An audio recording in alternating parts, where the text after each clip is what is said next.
23-ാം സങ്കീർത്തനം. നിങ്ങൾക്കെല്ലാം കാണാൻ അറിയാം, പക്ഷേ എനിക്കറിയത്തില്ല. അതുകൊണ്ട് നമുക്ക് ഒന്നിച്ച് ഒന്ന് വായിക്കാം, ചേർന്നൊന്ന് വായിക്കാം. എല്ലാവരും ചേർന്ന്. പച്ചയായ പുൽപ്പുറങ്ങളിൽ അവൻ എന്നെ കിടത്തുന്നു, സ്വസ്ഥതയുള്ള വെള്ളത്തിനടുത്തേക്ക് എന്നെ നടത്തുന്നു. എൻ്റെ പ്രാണനെ അവൻ തണുപ്പിക്കുന്നു, തിരുനാമ നിമിത്തം എന്നെ നീതിപാതയിൽ നടത്തുന്നു. കൂരിരുൾ താഴ്വരയിൽ കൂടി നടന്നാലും ഞാൻ ഒരനർത്ഥവും ഭയപ്പെടുകയില്ല. നീ എന്നോട് കൂടെ ഇരിക്കുന്നുവല്ലോ, നിന്റെ വടിയും കോലും എന്നെ ആശ്വസിപ്പിക്കുന്നു. എൻ്റെ ശത്രുക്കൾ കാണെ നീ എനിക്ക് വിരുന്നൊരുക്കുന്നു. എൻ്റെ തലയെ എണ്ണ കൊണ്ട് അഭിഷേകം ചെയ്യുന്നു, എൻ്റെ പാനപാത്രവും നിറഞ്ഞു കവിയുന്നു. നന്മയും കരുണയും എൻ്റെ ആയുഷ്കാലമൊക്കെയും എന്നെ പിന്തുടരും. ഞാൻ യഹോവയുടെ ആലയത്തിൽ ദീർഘകാലം വസിക്കും. ഇത്ര അനുഗ്രഹിക്കപ്പെട്ട ഒരു വചനം.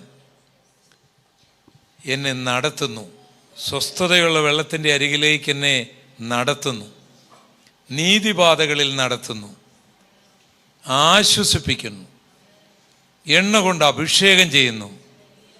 നന്മയും കരുണയും എൻ്റെ ആയുഷ്കാലം പിന്തുടരും.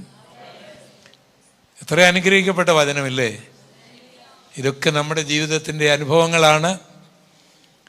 ഇന്ന് രാത്രിയിലും ഈ വചനത്തിൽ എഴുതിയിരിക്കുന്ന ഓരോ കാര്യങ്ങൾ തണുപ്പിക്കേണ്ടവരെ കർത്താവ് തണുപ്പിക്കും, നടത്തേണ്ടവരെ കർത്താവ് നടത്തും, നിറയ്ക്കേണ്ടവരെ കർത്താവ് നിറയ്ക്കും, അനുഗ്രഹിക്കേണ്ടവരെ ദൈവം അനുഗ്രഹിക്കും, ആയുസ് കൊടുക്കേണ്ടവർക്ക് കർത്താവ് ആയുസ് കൊടുക്കും. കർത്താവിന് ചെയ്യുവാൻ കഴിയാത്ത അസാധ്യമായ കാര്യങ്ങൾ ഒന്നുമില്ല. എനിക്ക് അസാധ്യമായ ഒത്തിരി കാര്യങ്ങളുണ്ട്, നിങ്ങൾക്ക് അസാധ്യമായ ഒത്തിരി കാര്യങ്ങളുണ്ട്, ഡോക്ടർമാർക്ക് അസാധ്യമായ ഒത്തിരി കാര്യങ്ങളുണ്ട്, ശാസ്ത്രജ്ഞന്മാർക്ക് അസാധ്യമായ ഒത്തിരി കാര്യങ്ങളുണ്ട്, ഭരണകർത്താക്കൾക്ക് അസാധ്യമായ ഒത്തിരി കാര്യങ്ങളുണ്ട്. എന്നാൽ നമ്മുടെ കർത്താവിന് ഒന്നും അസാധ്യമല്ല. ബൈബിൾ പറയുന്നത് the things which is impossible with man, the same is possible with our God. നമ്മുടെ മാതാപിതാക്കൾക്ക് ചെയ്യുവാൻ കഴിയാത്തത്, ഭർത്താവിന് ചെയ്യുവാൻ കഴിയാത്തത്, ഭാര്യയ്ക്ക് ചെയ്യുവാൻ കഴിയാത്തത്, സ്നേഹിതർക്ക് ചെയ്യുവാൻ കഴിയാത്തത്, നമുക്ക് തന്നെ ചെയ്യുവാൻ കഴിയാത്ത കാര്യങ്ങൾ നമ്മുടെ കർത്താവിന് നമുക്ക് വേണ്ടി ചെയ്തെടുക്കാനായിട്ട് കഴിയും. ആ ദൈവത്തിൻ്റെ മഹത്വം മനസ്സിലാക്കിയാൽ മാത്രം മതി. ഈ പ്രപഞ്ചം മുഴുവൻ ഒരൊറ്റ വാക്കിൽ സൃഷ്ടിച്ച ദൈവത്തിന് അസാധ്യമായിട്ട് വല്ലതും ഉണ്ടോ? അസാധ്യമായിട്ട് എന്തെങ്കിലും ഉണ്ടോ? ആ ദൈവത്തിൻ്റെ മഹത്വം. ഇവിടെ ഈ സങ്കീർത്തനത്തിൽ നിന്ന് ഞാൻ ഉദ്ദേശിക്കുന്ന പ്രധാനമായിട്ട് 1-2 വിഷയങ്ങളുണ്ട്. നിങ്ങൾ ചിന്തിക്കുന്ന ഒരു തലത്തിലല്ല ഇന്ന് ഈ സങ്കീർത്തനത്തിലൂടെ നമ്മൾ പോകുവാനായിട്ട് ആഗ്രഹിക്കുന്നത്. സാധാരണ നമ്മൾ കേൾക്കുന്ന ഒത്തിരി കാര്യങ്ങളുണ്ട്. ഇവിടെ കർത്താവ് ഇടയനാണ്, നമ്മൾ ആടുകളാണ്. ആടുകളുമായിട്ട് നമ്മളെ ഉപമിച്ചിരിക്കുകയാണ്. യോഹന്നാൻ സുവിശേഷം 10-ാം അധ്യായത്തിൽ നമ്മൾ വായിക്കുന്നു, യേശു പറയുകയാണ്, ഞാൻ നല്ല ഇടയനാണ്, ഞാൻ ആടുകളുടെ വാതിലാണ്. നല്ല ഇടയൻ ആടുകൾക്ക് വേണ്ടി ജീവനെ കൊടുക്കുന്നു. ആടുകൾ ഇടയന്റെ ശബ്ദം കേൾക്കുന്നു. വേറെ വഴിയായി കടക്കുന്നവനൊക്കെ കള്ളനും കവർച്ചക്കാരനുമാകുന്നു. ഇതൊക്കെ യോഹന്നാൻ സുവിശേഷത്തിൽ കർത്താവ് പറയുകയാണ്. അപ്പോൾ നമ്മൾ ആടുകളാണ്. ദാനിയേൽ പ്രവചനം 8-ാം അധ്യായത്തിൽ 2 ആടുകളെ കുറിച്ച് എഴുതിയിട്ടുണ്ട്. അതൊരു കോലാട്ടുകൊറ്റനും ഒരു ആട്ടുകൊറ്റനുമാണ്. 2 കൊമ്പ് ഒന്നിനുണ്ട്. ഒരു വലിയ കൊമ്പും ഒരു ചെറിയ കൊമ്പും. ഒരാടിന് ഒരു കൊമ്പേ ഉള്ളൂ. ഈ 2 കൊമ്പുള്ള ഈ ആട് തെക്കോട്ടും വടക്കോട്ടും പടിഞ്ഞാറോട്ടും, ഇവിടെ കാണിച്ചത് നിങ്ങൾ എഴുതിയില്ലേ, ദാനിയേൽ ചാപ്റ്റർ 8:4, ഇടിച്ചിട്ട് ഒരു മനുഷ്യന് നിൽക്കാനൊക്കുന്നില്ല, വെല്ലുവിളിച്ച് നിൽക്കുകയാണ്. അങ്ങനെ ഈ ആടെല്ലാത്തിനെയും, പടിഞ്ഞാറുള്ളതിനെയും തെക്കുള്ളതിനെയും വടക്കുള്ളതിനെയും എല്ലാം ഇടിച്ച് നിരപ്പാക്കി ഇങ്ങനെ വെല്ലുവിളിച്ച് വലിയ ഫയൽമാനെ പോലെ നിൽക്കുമ്പോഴേ വേറൊരാട് വരിക. ഒറ്റക്കൊമ്പുള്ളൊരാടാണ്. അങ്ങ് നിലം തൊടാതെ വരുന്നത്. അതിങ്ങോട്ട് വരുന്നു. വന്നിട്ട് അതുണ്ടോ നിങ്ങൾക്ക് 8:5 മുതൽ അത് നോക്കിക്കൊണ്ടിരിക്കുമ്പോൾ ഒരു കോലാട്ടുകൊറ്റൻ പടിഞ്ഞാറിൽ നിന്ന് നിലം തൊടാതെ സർവ്വഭൂതലത്തിലും കൂടി വന്നു. ആ കോലാട്ടുകൊറ്റന് കണ്ണുകളുടെ നടുവിൽ വിശേഷമായൊരു കൊമ്പുണ്ടായിരുന്നു. അത് നദീതീരത്ത് നിൽക്കുന്നതായി ഞാൻ കണ്ട 2 കൊമ്പുള്ള ആട്ടുകൊറ്റന് നേരെ ഉഗ്രക്രോധത്തോടെ പാഞ്ഞു ചെന്നു. അത് ആട്ടുകൊറ്റനോട് അടുക്കുന്നത് ഞാൻ കണ്ടു. അത് ആട്ടുകൊറ്റനോട് ക്രുദ്ധിച്ചു. അതിനെ ഇടിച്ച് അതിന്റെ കൊമ്പ് 2 തകർത്തു കളഞ്ഞു. അതിന്റെ മുമ്പിൽ അപ്പൊ ഇവിടെ നമ്മൾ കണ്ട ആടെന്താണ്? 2 ആടാണ്. ഒന്നിന് 2 കൊമ്പുണ്ട്, ഒന്നിന് 1 കൊമ്പേ ഉള്ളൂ. അവർ തമ്മിൽ നന്നായിട്ട് അങ്ങ് ഇടിച്ചു. ഇടിച്ചിട്ട് ആര് ജയിച്ചു? 2 കൊമ്പുള്ളവൻ ജയിച്ചോ? 1 കൊമ്പുള്ളവൻ ജയിച്ചോ? 1 കൊമ്പുള്ളവൻ ജയിച്ചു. പക്ഷേ കുറെ കഴിഞ്ഞപ്പോൾ കാണുന്ന ആ 1 കൊമ്പങ്ങ് പോയി. അതിന് പകരം 4 കൊമ്പ് മുളച്ചു വന്നു. വല്ലതും മനസ്സിലായോ? അപ്പൊ ആടിനെ കുറിച്ചുള്ള ഉപമകൾ ഇങ്ങനെ കിടക്കുകയാണ് ബൈബിൾ. അപ്പോൾ ഇതില് ആത്മീയമായിട്ടൊന്ന് വ്യാഖ്യാനിച്ചാൽ 2 കൊമ്പുള്ളതും 1 കൊമ്പുള്ളതും ഒക്കെ ഇവിടെ ഇരിപ്പുണ്ട്. കയറി ഇടിച്ച് തകർക്കരുത്. കൊമ്പെല്ലാം അവിടെ ഇരുന്നോട്ടെ. നമുക്ക് നമ്മുടെ കർത്താവിനെ ഒന്ന് അനുഗമിച്ച് അവൻ്റെ പുറകിലൂടെ നടന്ന് അവൻ നൽകുന്ന ആ വെള്ളം കുടിച്ച് അവൻ നൽകുന്ന ആ പച്ച പുല്ല് ഒന്ന് തിന്ന് ആരോഗ്യമുള്ളവരായി, പാനപാത്രം നിറഞ്ഞവരായി, നന്മയും കരുണയുമുള്ളവരായി, ദീർഘായുസുള്ളവരായി കർത്താവിനെ ആരാധിക്കുന്ന ആടുകളായി മാറണം. ഇടിക്കുന്ന ആടുകളായിട്ടല്ല, കൊമ്പുകൾ ഉയർത്തുന്ന ആടുകളായിട്ടല്ല, മറ്റുള്ളവരെ ഇടിക്കുന്ന ആടുകളായിട്ടല്ല, വെല്ലുവിളിക്കുന്ന ആടുകളായിട്ടല്ല, ഇടയന്റെ പുറകെ നടക്കുന്ന ആടുകളായി, ആലയത്തിൽ ചെല്ലുന്ന ആടുകളായിരിക്കാൻ നമുക്കിടയാകണം. പക്ഷെ ഇവിടെ 8-ാം അധ്യായം നിങ്ങൾ വായിക്കുകയാണെങ്കിൽ ഈ ആടിൻ്റെ ഇടി, ഈ ആടൊന്നും ചെറിയതല്ല. അതിൻ്റെ വ്യാഖ്യാനം അവിടെ എഴുതിയിട്ടുണ്ട്. ആ പരിപരുത്ത കോലാട്ടുകൊറ്റൻ യവനായ രാജ്യമാണെന്നും ആ 2 കൊമ്പുള്ള ആട് പേർഷ്യൻ, മേത്തിയ പേർഷ്യ ആണെന്നും അവിടെ വ്യാഖ്യാനിച്ചിട്ടുണ്ട്. ഇനി ചരിത്രം നമ്മൾ വെച്ച് നോക്കുകയാണെങ്കിൽ ഇത് അലക്സാണ്ടറിന്റെ ഗ്രാനിക്കസ് യുദ്ധം തുടങ്ങി പേർഷ്യൻ സാമ്രാജ്യത്തിൻ്റെ പരാജയങ്ങളെ ചിത്രീകരിക്കുന്ന യുദ്ധങ്ങളാണ്. നമുക്കറിയാം, ഇന്ത്യ മുതൽ എത്യോപ്യ വരെ ഭരിച്ചിരുന്ന ഒരു സാമ്രാജ്യമായിരുന്നു പേർഷ്യൻ സാമ്രാജ്യം, ഇന്നത്തെ ഇറാൻ. അപ്പോൾ അവര് 2 കൊമ്പുണ്ടായിരുന്നു അവർക്ക്. എന്ന് പറഞ്ഞാൽ മേഥ്യരും പാർസികളും കൂടെ ചേർന്ന് ബാബിലോണിനെ പരാജയപ്പെടുത്തി ഇന്ത്യ മുതൽ എത്യോപ്യ വരെ. എനിക്ക് ഇവിടെ ഇതിൻ്റെ മുകളിലാണോ ഈ തണുപ്പ് കൂടുതൽ വരുന്നത്? എനിക്കങ്ങ് നിർത്തിയേക്കാമോ? ഇതൊന്ന് ദേവട്ടെ, ഞാൻ നോക്കുക എവിടെ നിന്നായി വരുന്നത്. ഇപ്പം ഇന്ത്യ മുതൽ എത്യോപ്യ വരെ, ഇന്നത്തെ ഇറാഖ്, ഇന്നത്തെ ഇറാൻ, ഇന്നത്തെ കുവൈറ്റ്, ഇന്നത്തെ ഖത്തർ, ഇന്നത്തെ പലസ്തീൻ, ഇന്നത്തെ ഗസയുടെ മേഖലകൾ, അതുപോലെ ലെബനോൻ്റെ മേഖലകൾ, ഇവയെല്ലാം അടക്കി ഭരിച്ച് ചവിട്ടി മെതിച്ച് അവർ നിന്നിരുന്ന ഒരു കാലം. ഏകദേശം 208 വർഷങ്ങൾ അവർ ഭരണം നടത്തി. നമ്മുടെ ഇന്ത്യ അവരുടെ 19ാമത്തെ പ്രൊവിൻസായിരുന്നു. അന്ന് ഇന്ത്യ 360 താലന്ത് സ്വർണമാണ് അവർക്ക് നികുതിയായിട്ട് കൊടുത്തുകൊണ്ടിരുന്നത്. 1 താലന്ത് എന്ന് പറഞ്ഞാൽ 35 കിലോ സ്വർണം. ഇപ്പം പഴയ ഇന്ത്യ എന്ന് പറയുമ്പോൾ അത് കുറേ ഇന്ന് അഫ്ഗാനിസ്ഥാനിലും പാകിസ്ഥാനിലും ഒക്കെ കിടക്കുകയാണ്. പഴയ ഇന്ത്യ ഹിന്ദുദേശം എന്നാണെന്ന് അറിയപ്പെട്ടിരുന്നത്.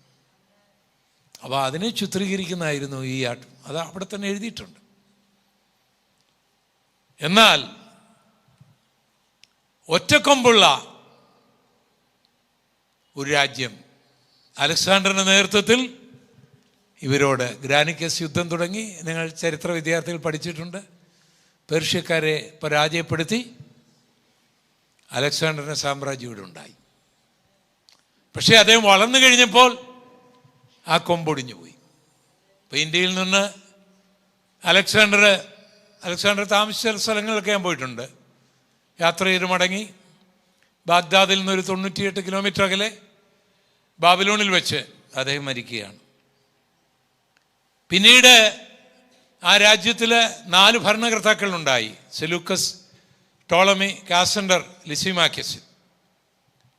ഇതാണ് അവിടെ രേഖപ്പെടുത്തിയിരിക്കുന്ന പ്രവചനം. പക്ഷേ ആ ആടും അതിൻ്റെ ഉപമാനങ്ങളുമെല്ലാം ചരിത്രത്തിൽ മാറിപ്പോയെങ്കിൽ യേശു കർത്താവിനെ സ്വീകരിച്ച കൊമ്പില്ലാത്ത ആടുകളാണ് നമ്മൾ. കരമടിച്ചൊന്ന് ദൈവത്തെ സ്തുതിച്ചാട്ടെ. ഹല്ലേലൂയ. ഇടിക്കാനല്ല, ഭരിക്കാനല്ല, ജയിക്കാനല്ല, ഇടയന്റെ ഒരു മകനായി, ഒരു മകളായി, അവന്റെ കൈക്കീഴിലെ ആടായി, അവന്റെ ശബ്ദം കേൾക്കുന്നവരായി, അവൻ നയിക്കുന്ന മേഖലയിലേക്ക് പോകുവാൻ വിളിക്കപ്പെട്ടവരാണ് ഞാനും നിങ്ങളും. അപ്പം നമ്മളാരും സൈറസും അലക്സാണ്ടറും ഒന്നുമല്ല. നമ്മൾ സാധാരണ ആടുകൾ. ദൈവം നമ്മളെ വിളിച്ചു വേർതിരിച്ചു. അപ്പം ഈ യാത്രയിൽ ഇവിടെ 23-ാം സങ്കീർത്തനത്തിൽ രേഖപ്പെടുത്തിയിരിക്കുന്ന ഈ ആട്, അതിൻ്റെ അവസാന വാക്യം 6-ാം വാക്യത്തിൽ നമ്മളിങ്ങനെയാണ് വായിക്കുന്നത്: ഞാൻ യഹോവയുടെ ആലയത്തിൽ ദീർഘകാലം വസിക്കും. അപ്പം ഈ ആടിനെ കുറിച്ച് പറഞ്ഞിട്ട് ആടാലയത്തിലല്ലല്ലോ താമസിക്കുന്നത്, അല്ലല്ലോ. ആട് പുല്ലും വെള്ളമൊക്കെ കുടിച്ചിങ്ങനെ മേഞ്ഞു കിടക്കുകയാണ്. ചില വികസിത രാജ്യങ്ങളിലൊക്കെ ആടുകളെന്ന് പറയുന്നത് 10,000-കണക്കിന് ആടുകളെ ഇങ്ങനെ അവർ വിട്ടിരിക്കുകയാണ്. പുൽമേടുകളാണ്. അവിടെ തന്നെ തിന്നുന്നു, അവിടെ തന്നെ അത് കിടക്കുന്നു. മഴയത്തും തണുപ്പത്തും വെയിലത്തുമെല്ലാം ഇഷ്ടം പോലെ കഴിച്ച് കുടിച്ച് അവിടെ തന്നെ കഴിയുന്നു. അങ്ങനെയുള്ള ആടിനും ആടിൻ്റെ പാലിനുമൊക്കെ വേൾഡിൽ വലിയ ന്യൂസിലൻഡ് പോലുള്ള രാജ്യങ്ങളിൽ, ഓസ്ട്രേലിയയിലൊക്കെ ആടുകളെ അങ്ങനെയാണ് വളർത്തുന്നത്. 10,000-കണക്കിന് ആടുകൾ, ആയിരക്കണക്കിന് ഏക്കർ സ്ഥലങ്ങൾ ഇങ്ങനെ വിടുകയാണ്. അപ്പം നമ്മളൊക്കെ ആടുകൾ വളർത്തുക എന്ന് പറഞ്ഞാൽ നമുക്ക് അങ്ങനെ ഒത്തിരി പുല്ലൊന്നുമില്ല, അല്ലെങ്കിൽ ഒത്തിരി ഒന്നുമില്ല, എല്ലാം എവിടെയെങ്കിലും കൂട്ടിലൊക്കെ കെട്ടുകയായിരിക്കും. പക്ഷേ ഈടേൻ ഇതുപോലെയാണ്. ആടിനെ പുൽപ്രദേശത്തേക്ക് അങ്ങ് അഴിച്ചു വിട്ടിരിക്കുക, ഇഷ്ടം പോലെ തിന്നാനായിട്ട് കഴിക്കും. അപ്പം നമുക്ക് ഇടയൻ നൽകിയിരിക്കുന്ന അനുഗ്രഹിക്കപ്പെട്ട വചനങ്ങളാണ് ഈ 66 പുസ്തകങ്ങൾ. ഇതിൽ നിന്ന് മേഞ്ഞ് ഇതിൽ നിന്ന് ഭക്ഷിക്കണം. അത് മാത്രമല്ല, വചനം മാത്രം പോരാ, ആത്മാവും കൂടെ വേണം. സ്വസ്ഥതയുള്ള വെള്ളത്തിൻ്റെ അരികൾ. അപ്പോൾ ദൈവത്തിൻ്റെ വചനവും ദൈവത്തിൻ്റെ ആത്മാവിനെയും പാനം ചെയ്ത് നമ്മൾ അവസാനം എവിടെ എത്തണം? യഹോവയുടെ ആലയത്തിലെത്തണം. നാം ഇങ്ങനെയാണ് വായിക്കുന്നത്: ഞാൻ യഹോവയുടെ ആലയത്തിൽ ദീർഘകാലം. ഇത് മുഴുവൻ വ്യാഖ്യാനിച്ച് പഠിക്കേണ്ടതാണല്ലോ. ഈ ആടെന്ന് പറയുന്നത് നമ്മളാണ്, ഇടയനെന്ന് പറയുന്ന കർത്താവാണ്. ഇവിടെ ആലയം, ദീർഘായുസ് എന്നൊക്കെ പറയുമ്പോൾ എന്താണ് എൻ്റെ അർത്ഥം? ആലയം എന്ന് പറഞ്ഞാൽ ഇത് നമ്മുടെ ശരീരം ഒരു ആലയമാണ്. നമ്മളിപ്പോൾ കൂടി വരുന്ന ഇതൊരു ആലയമാണ്. പക്ഷേ ഇവിടെ ആർക്കെങ്കിലും എന്നും അങ്ങനെ ജീവിക്കാൻ ഒക്കുമോ? നമ്മുടെ ശരീരത്തിൽ എന്നും ജീവിക്കാൻ ഒക്കുമോ? നമ്മളൊരിക്കൽ മരിക്കും. ഇനി നമ്മുടെ ആലയത്തിൽ നമുക്കെന്നും ജീവിക്കാൻ ഒക്കുമോ? പാസ്റ്റർമാരെന്നും ജീവിക്കുമോ? അവർ മരിക്കും. ഇനി വേദപുസ്തകത്തിൽ പരിശോധിച്ചാൽ കുറേ ആലയങ്ങളുണ്ട്. ആദ്യത്തെ ആലയം എന്ന് പറയുന്നത് സമാഗമന കൂടാരമാണ്. അത് മോശയെ കൊണ്ട് ദൈവം പണിയിച്ചതാണ്. അതൊരു മൊബൈൽ ടെമ്പിളായിരുന്നു. ഏകദേശം 440 വർഷം ആ ആലയം ഇങ്ങനെ സഞ്ചരിച്ചു. 41 പ്രാവശ്യം അതിനെ ഇളക്കി ഓരോ സ്ഥലത്ത് ടെൻറ്റ് ചെയ്തു. അപ്പം അതിൻ്റെ ശില്പിയായി ദൈവം നിയോഗിച്ച മോശയും മരിച്ചുപോയി. അവിടുത്തെ ആദ്യത്തെ മഹാപുരോഹിതനായിരുന്ന അഹരോനും മരിച്ചുപോയി. പിന്നെ ഇവിടെ ഉണ്ടായ സോളമൻ്റെ ടെമ്പിളാണ്, ശലോമോന്റെ ദേവാലയം. സോളമനും മരിച്ചുപോയി. അത് കഴിഞ്ഞ് ഇവിടെ ഉണ്ടായി സെരുബാബേലിൻ്റെ ദേവാലയം. ഞാൻ മുമ്പേ പറഞ്ഞ ഈ 2 കൊമ്പുള്ള ആട്ടുകൊറ്റൻ്റെ കാലത്ത്, അല്ലെങ്കിൽ പേർഷ്യയുടെ കാലത്താണ് സെരുബാബേലിൻ്റെ ദേവാലയം ഉണ്ടാകുന്നത്. പക്ഷെ അതും പോയി. ആ കാലങ്ങളിലുണ്ടായിരുന്നതാണ് ഹഗ്ഗായി, സഖരിയാവ്, ജോഷുവ. ജോഷുവ എന്ന് പറഞ്ഞാൽ ഈ മോശയുടെ ശിഷ്യനായ ജോഷുവ അല്ല, പുരോഹിതനായ. ഇവരൊക്കെ ആ കാലഘട്ടങ്ങളിൽ ഉണ്ടായിരുന്നവരാണ്. അവരെല്ലാം മരിച്ചുപോയി. പിന്നീട് യേശുവിൻ്റെ കാലത്തുണ്ടായിരുന്നത് ഹെരോദാവിൻ്റെ ദേവാലയം എന്ന് പറയും. അത് കല്ലിന്മേൽ കല്ല് ശേഷിക്കാതെ തകർന്നു പോയി. ഹെരോദാവും പോയി, കയ്യാഫാവും പോയി, ഹന്നായും പോയി, എല്ലാം പോയി. അപ്പോൾ ചുരുക്കി പറഞ്ഞാൽ ഇവിടുത്തെ ആലയത്തിലൊന്നും ദീർഘായുസോടൊന്നും ആരും കഴിയുന്നില്ല. അങ്ങനെയാണെങ്കിൽ ഈ ആലയം വേറെയാണ്. ഈ പറഞ്ഞിരിക്കുന്ന ആലയം വേറെയാണ്. അവിടെ മരണമില്ലാത്ത ആലയമാണത്, രോഗമില്ലാത്ത ആലയമാണത്, കണ്ണുനീരില്ലാത്ത ആലയമാണത്, വേദനയില്ലാത്ത ആലയമാണ്. അവിടേക്കാണ് ഈയിടെ നമ്മളെ കൊണ്ടുപോകുന്നത്.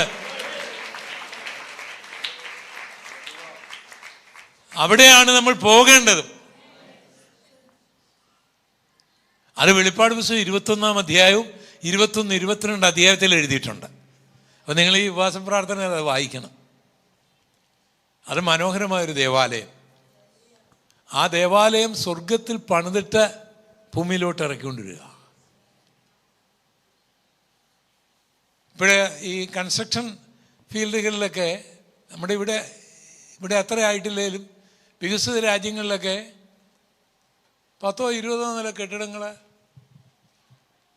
ഇന്നലെ ആ വഴിയെ പോയപ്പോഴത്തേക്ക് ചുമ്മാ കിടന്ന സ്ഥലത്ത് അത് 20 നില കെട്ടിടം ഇപ്പോൾ ഇരിക്കുന്നു. നമുക്ക് അത്ഭുതം തോന്നും, വഴി തെറ്റിപ്പോയെന്ന്. കാരണം ഇതെല്ലാം പണിത് വെച്ചിരിക്കുക എവിടെയോ ഫാക്ടറിയിൽ, എന്നിട്ട് കൊണ്ടുവന്ന് പൊക്കി അങ്കേറ്റി വെക്കുന്നേ ഉള്ളൂ. അതിന് ഒത്തിരി സമയമൊന്നും വേണ്ട. എന്നാൽ ഇവിടെയൊക്കെ പണിയുന്നതാണ് ഇല്ലേ. മോളിൽ പണിത് ഇപ്പോൾ സ്പേസ് കോളനിയൊക്കെ ഉണ്ടാക്കാൻ ആഗ്രഹിക്കുന്നുണ്ട് അമേരിക്ക. അപ്പോൾ അവിടെ ഫാക്ടറികളൊക്കെ പണിതാൽ എനർജിയുമായി ബന്ധപ്പെട്ട് ഒത്തിരി ലാഭമുണ്ടെന്നുള്ള ചിന്തയിലാണ് അവരുടെ. അത് പണിയുന്നെങ്കിലും ഒരു പണിതോട്ടെ. പക്ഷേ നമ്മുടെ കർത്താവ് പറഞ്ഞു, ഞാൻ നിങ്ങൾക്ക് വേണ്ടി ഒരു ഭവനം ഒരുക്കാൻ പോകുന്നു. ഞാൻ ഭവനം ഒരുക്കിയാൽ ഞാൻ ഇരിക്കുന്നിടത്ത് നിങ്ങളും ഇരിക്കേണ്ടതിന് പിന്നെയും വന്ന് നിങ്ങളെ എൻ്റെ അടുക്കൽ ചേർക്കും. അപ്പൊ സ്വർഗത്തിൽ ഈ ഭവനം പണിതിട്ട് അതിനെ ഇറക്കിക്കൊണ്ടുവരും. അതാണ് വെളിപ്പാട് പുസ്തകം 21, 22 നമ്മൾ വായിക്കുന്നത്. അതൊരാലയമാകാൻ കാരണം അവിടെ കർത്താവിൻ്റെ സിംഹാസനമുണ്ട്. സിംഹാസനം മാത്രമല്ല, കർത്താവ് അതിലുണ്ട്. അവിടെ കുഞ്ഞാടുണ്ട്, നമ്മുടെ വാഴ്ത്തപ്പെട്ടവനായ കർത്താവ്. അവിടെ പരിശുദ്ധാത്മാവുണ്ട്, അവിടെ ദൂതന്മാരുണ്ട്, അവിടെ വിശുദ്ധന്മാരുണ്ട്. അവിടെ നടക്കുന്ന രാപ്പകൽ ആരാധനയാണ്. അതുകൊണ്ട് പുതിയ യെരൂശലേം ഒരാലയമാണ്, അതൊരു പട്ടണമാണ്. പട്ടണമെന്ന് പറയുമ്പോൾ എല്ലാ യുഗങ്ങളിലുള്ളവര് അവിടെ ഉണ്ട്. സഭ മാത്രം കർത്താവിൻ്റെ കാന്തയാണെന്ന് മാത്രം. ഇപ്പം നിങ്ങളുടെ വീട്ടിൽ പപ്പ കാണും, മമ്മി കാണും, ചേട്ടൻ കാണും, അനിയൻ കാണും, ആര് കാണും. എന്നാൽ ഭാര്യയും ഭർത്താവിൻ്റെ ഒരു സ്ഥാനം വേറെയാണ്. ഈ ആലയത്തിൽ കർത്താവിൻ്റെ മണവാട്ടിയാണ് കർത്താവിൻ്റെ സഭ. അവിടെ അബ്രഹാമുണ്ട്, അവിടെ ഇസ്ഹാക്കുണ്ട്, അവിടെ യാക്കോബുണ്ട്, അവിടെ ഏലിയാവുണ്ട്, എലീശയുണ്ട്. പക്ഷെ അവരാരും മണവാട്ടികളല്ല. ഈ പാവപ്പെട്ട നമ്മളാണ് മണവാട്ടികൾ. രക്ഷിക്കപ്പെട്ടവര്, സ്നാനപ്പെട്ടവര്, അഭിഷേകം പ്രാപിച്ചവര്, വേർപെട്ടവര്, വിശുദ്ധിയോട് ജീവിക്കുന്നവര്, കറയില്ലാത്തവര്, കളങ്കമില്ലാത്തവര്, അവരാണ് കർത്താവിൻ്റെ മണവാട്ടി. അതൊരു ഭയങ്കര സ്ഥാനമല്ലേ. അത് നമുക്ക് മനസ്സിലാക്കാവുന്ന ഭാഷയാണ്. ഞാൻ മുമ്പേ പറഞ്ഞ പോലെ നിങ്ങളുടെ വീട്ടിലെ ബന്ധുക്കൾ, ചാർച്ചക്കാര്, സ്നേഹിതര്, കൂട്ടുകാര്, പപ്പ, മമ്മി, അങ്ങനെ ഒത്തിരി പേരുണ്ടെങ്കിലും നിങ്ങൾ വിവാഹം കഴിച്ച് ആ വീട്ടിലേക്ക് വരുമ്പോൾ അതുവരെ അതിനു മുമ്പ് യാതൊരു ബന്ധവുമില്ലാതിരുന്നൊരു സ്ത്രീ, ഒരു രക്തബന്ധവുമില്ല, ഒരുപക്ഷെ കണ്ടിട്ടുണ്ടാകുകയില്ല. പക്ഷെ വിവാഹം കഴിച്ചു വന്നു കഴിഞ്ഞാൽ ആ സഹോദരിയുടെ സ്ഥാനം എത്ര വലുതാ. പിന്നെ അവകാശിയല്ലേ. ഭർത്താവിന് എന്തെങ്കിലും ഉണ്ടെങ്കിൽ അവകാശിയായി മാറുകയല്ലേ. ഇതുപോലെയാണ് കർത്താവിൻ്റെ മണവാട്ടിയായി തീർന്നാലുള്ള ഭാഗ്യം. പ്രപഞ്ചത്തിൻ്റെ നാഥനായ നമ്മുടെ കർത്താവ് എൻ്റെ മണവാട്ടിയായി നമ്മൾ തീരുമ്പോൾ പ്രപഞ്ചം പിന്നെ ആരുടെയാ? പറ, ഉറച്ചു പറ. ഈ കൊച്ചിയിലെ ഒരു സ്ഥലത്തിൻ്റെ കാര്യമോ നിങ്ങൾ ഈ എറണാകുളത്തെ ഒരു കെട്ടിടത്തിൻ്റെ കാര്യമെല്ലാം വിടെ. പ്രപഞ്ചം എത്ര വിസ്തൃതമാണ്. പ്രപഞ്ചം വല്ലതും ആരെങ്കിലും കണ്ടിട്ടുണ്ടോ? അതിൻ്റെ അറ്റം വല്ലതും കണ്ടിട്ടുണ്ടോ? ഒരു മനുഷ്യനും ഇതിലും കണ്ടിട്ടില്ല, ഒരു മനുഷ്യനും കാണാനും പോകുന്നില്ല. കണ്ടതൊക്കെ കാര്യങ്ങളുടെ 1 കോടിയിലൊരു അംശം പോലും കണ്ടിട്ടില്ല. മിൽക്കി വേ ഗാലക്സി എന്ന് പറയുന്നത് തന്നെ 60,000 പ്രകാശ വ്യാസമാണ്. പെർ സെക്കൻഡിൽ പ്രകാശം 1,86,000 മൈൽ വേഗയാത്ര ചെയ്യും. 1,86,000 മൈൽ വേഗതയിൽ യാത്ര ചെയ്യുന്ന ഒരു വണ്ടി കയറി സെക്കൻഡിൽ, മണിക്കൂറിൽ എത്രയാണ്? അത്രയും വണ്ടിയിൽ ഇപ്പം ആ വണ്ടി അടുത്തൂടെ പോയാൽ നമ്മുടെ ഒരു അവയവവും ശരീരത്തിൽ കാണും, എല്ലാം പറഞ്ഞു പോവും അതിൻ്റെ കാറ്റടിച്ച്. അത്രയും ഒരു വണ്ടിയെ കയറി 60,000 പ്രകാശവർഷം യാത്ര ചെയ്താലേ അതിൻ്റെ ഒരറ്റത്തെയല്ല നോക്കൂ. ഈ മിൽക്കി വേ ഗാലക്സി എന്ന് പറയുന്നത് ചെറിയ ഗാലക്സിയാണ്. അതുപോലെ കോടിക്കണക്കിന് ഗാലക്സികൾ വേറെ കിടക്കുക. ഇതിൻ്റെ എല്ലാം സൃഷ്ടിതാവിൻ്റെ കാന്തയായി മാറുമ്പോൾ എൻ്റെ ദൈവമേ, ഹല്ലേലൂയ, ഹല്ലേലൂയ. ഇന്ന് കണ്ണ് തുറന്നാട്ടെ, മനസ്സ് തുറന്നാട്ടെ. ഇന്നെനിക്ക് വീടില്ല, സ്ഥലമില്ല, അവനെ പോലല്ല, ഇവനെ പോലല്ല എന്ന് നീ ഭാരപ്പെടണ്ട. നീ കർത്താവിൻ്റെ കാന്തയായി തീർന്നാൽ മതി, പ്രപഞ്ചം നിന്റേതായി മാറുകയാണ്.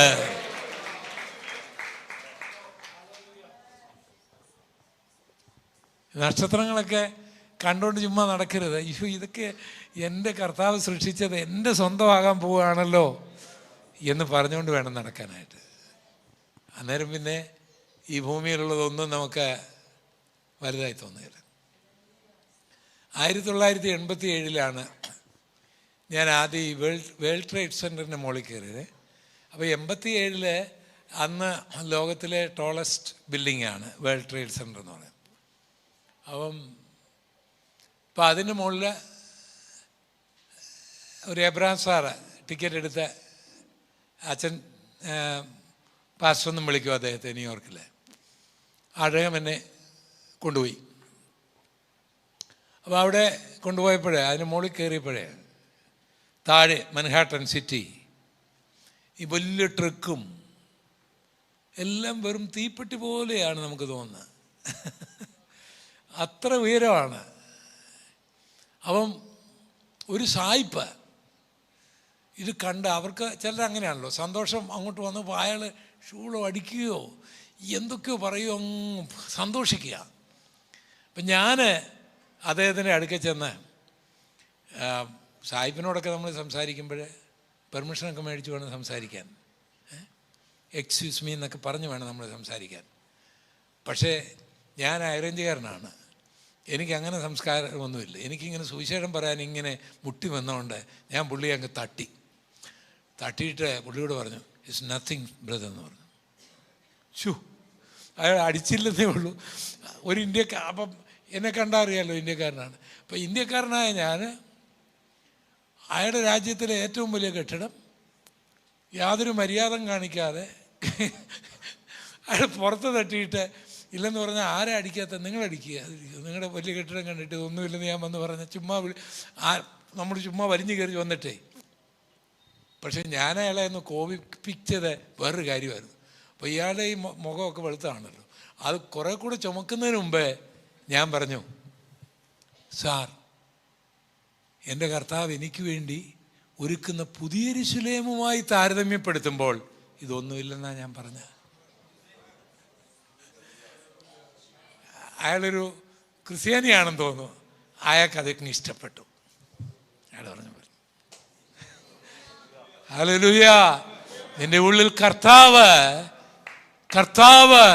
പണിതുകൊണ്ടിരിക്കുന്ന ആ ആലയം, അതിൻ്റെ ഗോപുരങ്ങൾ, അതിൻ്റെ മതിലുകൾ, അതിൻ്റെ വഴിത്താരകൾ നിന്റെ ഉള്ളിൽ എഴുതി വെച്ചാൽ, നിറച്ചു വെച്ചാൽ, ലോകത്തിലെ ഒന്നും നിനക്ക് ആകർഷണീയമാകുകയില്ല, ഒന്നും നിനക്ക് വലുതുമായിരിക്കുകയില്ല. അപ്പൊ ഈ പുതിയ യെരൂശലേമിന് 12 ഗോപുരങ്ങളാണ്. 12 ഗോപുരങ്ങൾ. ഇതിൻ്റെ വലുപ്പം ബൈബിൾ വെളിപ്പാട് പുസ്തകത്തിൽ എഴുതിയിട്ടുണ്ട്. എനിക്ക് തോന്നുന്നത് 21:15 തോന്നുന്നു, 16 തോന്നുന്നു. പുതിയ യെരൂശലേമിൻ്റെ വലുപ്പത്തെക്കുറിച്ച് എഴുതിയിരിക്കുന്നു. നോക്കിയത് 15 അല്ലല്ല 21. നഗരം സമുദ്രമായി കിടക്കുന്നു. അത് 22 16 21 വായിച്ച്. അതിന്റെ വീതിയും നീളവും സമം. അളവുകോൽ കൊണ്ട് അവൻ നഗരത്തെ അളന്നു. 1200 നാഴിക കണ്ടു. അപ്പൊ എത്ര നാഴികയാണ് കണ്ടത്? 1200 നാഴിക.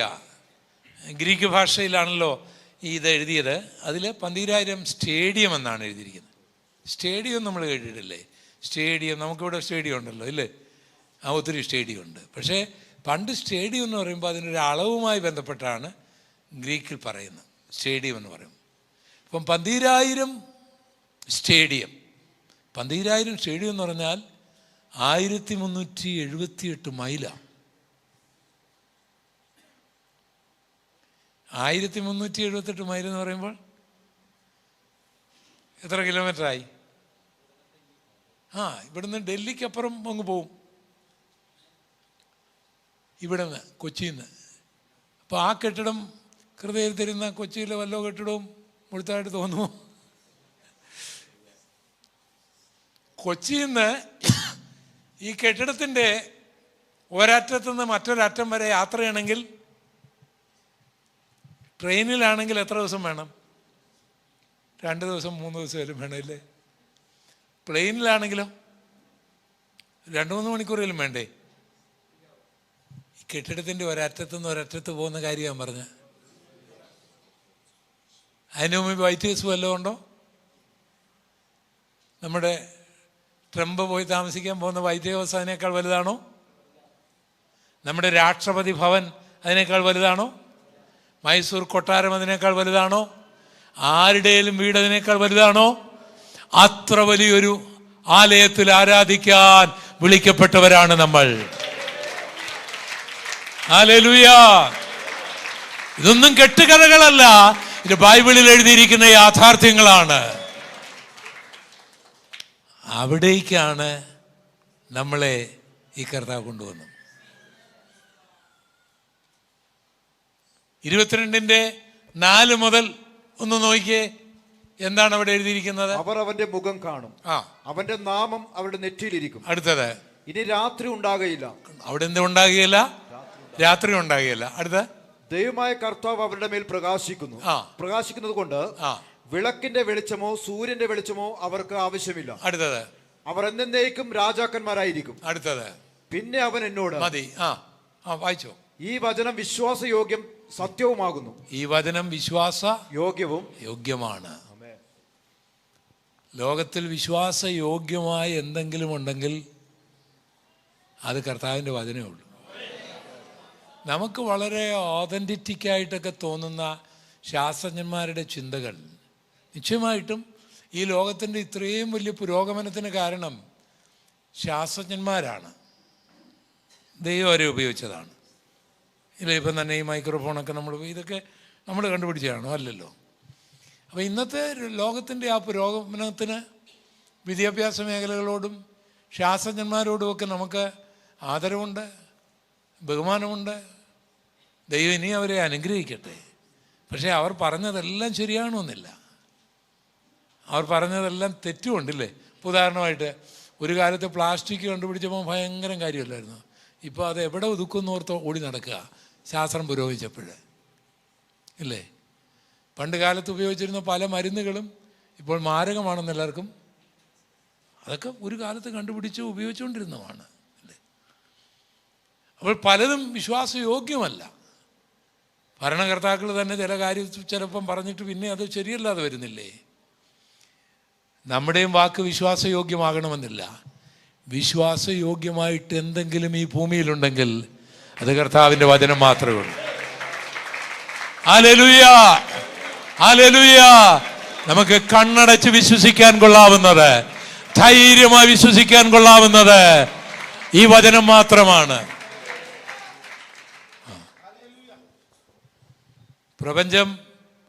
ഈ പ്രപഞ്ചം ഉണ്ടായതൊരു ബിഗ് ബാങ്ങിലൂടെയാണ് എന്ന് ഒരു കാലം വരെ പറഞ്ഞത്. ഇപ്പം പുതിയൊരു തിയറി വന്നിട്ടുണ്ട്, അതിന് മുമ്പ് വേറൊരു നക്ഷത്രം ഉണ്ടായിരുന്നെന്ന്.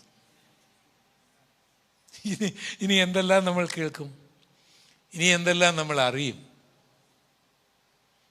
ഈ തെർമോഡൈനാമിക് അതിൻ്റെ തിയറിയിൽ അതിൻ്റെ ആദ്യത്തെ ലോ എന്ന് പറയുന്നത് energy, it never can be created nor can be destroyed. അതാണ് ശാസ്ത്രമെങ്കിൽ ഈ എനർജി എങ്ങനെ ഉണ്ടായി? ഈ എനർജി എങ്ങനെ ഉണ്ടായി? അത് നശിക്കുകയല്ലെങ്കിൽ അത് ഏത് നിലയിൽ പോകുന്നു? അത് പല നിലകളിൽ കൈനറ്റിക് വ്യത്യസ്തമായ നിലയിൽ പോകുന്നു എന്ന് പറയാൻ കഴിയും.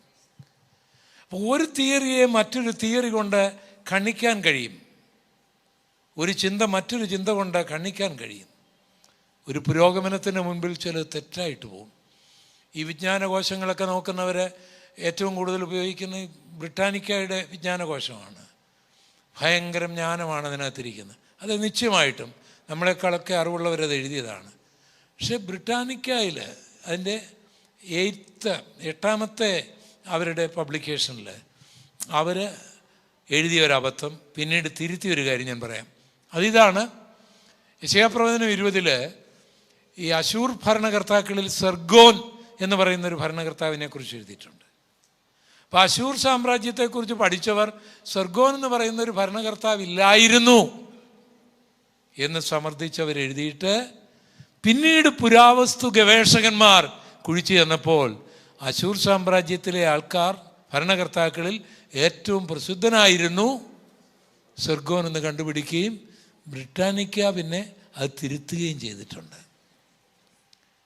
ഞാൻ പറഞ്ഞ വല്ലതും മനസ്സിലായോ?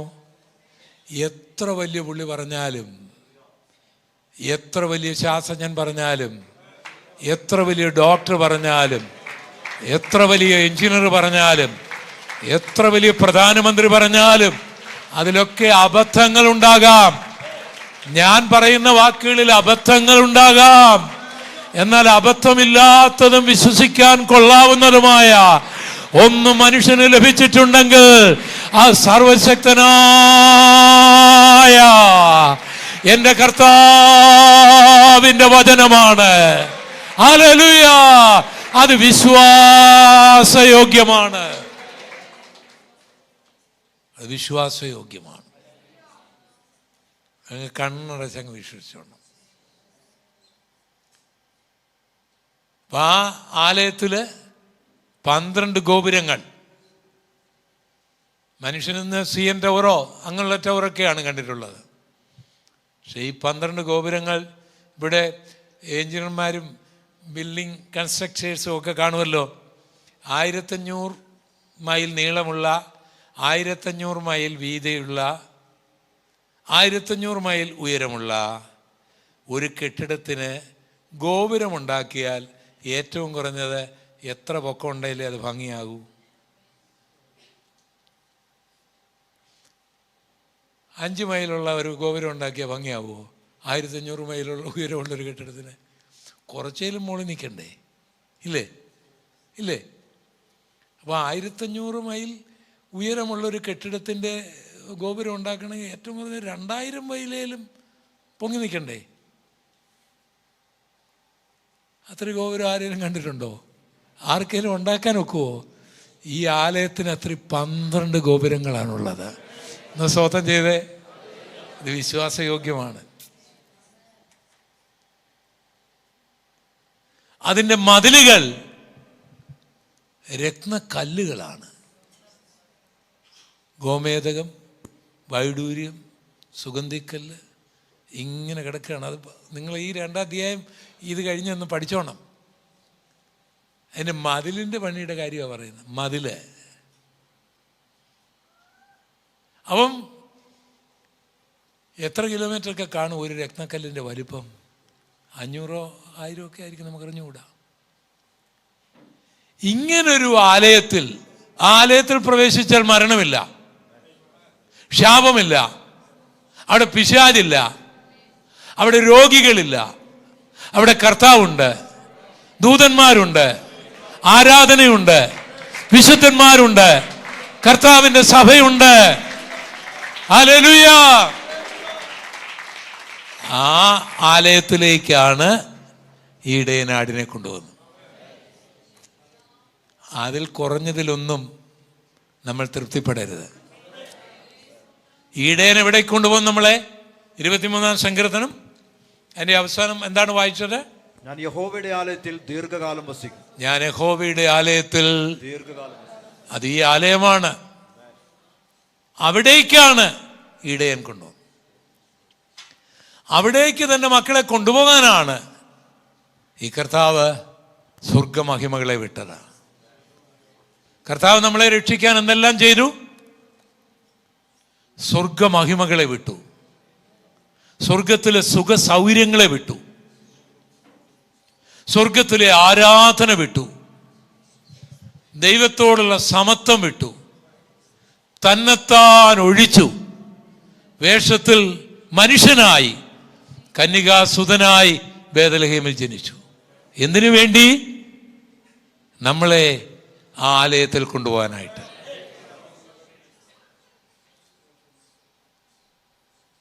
അങ്ങനെ ജനിച്ച കർത്താവിന് എന്താണ് ഈ ലോകം കൊടുത്തത്? എങ്ങനെയാണ് കർത്താവ് താമസിച്ചത്? പുൽക്കുടിലും മലമുകളിലും മലഞ്ചെരുവുകളിലും മരച്ചുവടുകളിലും മീൻ നാർന്ന വള്ളങ്ങളിലും. എന്തിനാണ് കർത്താവ് ത്യാഗം സഹിച്ചത്? നമ്മളെ ആലയത്തിൽ കൊണ്ടുപോകാനായിട്ട്. വിശന്നും ദാഹിച്ചും ജീവിച്ചു. അപമാനങ്ങളും നിന്ദകളും അവഗണനകളും പീഡകളും അനുഭവിച്ചു. എന്തിനു വേണ്ടിയാണ്? നമ്മളെ ആലയത്തിൽ കൊണ്ടുപോകാൻ. തൻ്റെ അൾട്ടിമേറ്റ് ലക്ഷ്യം.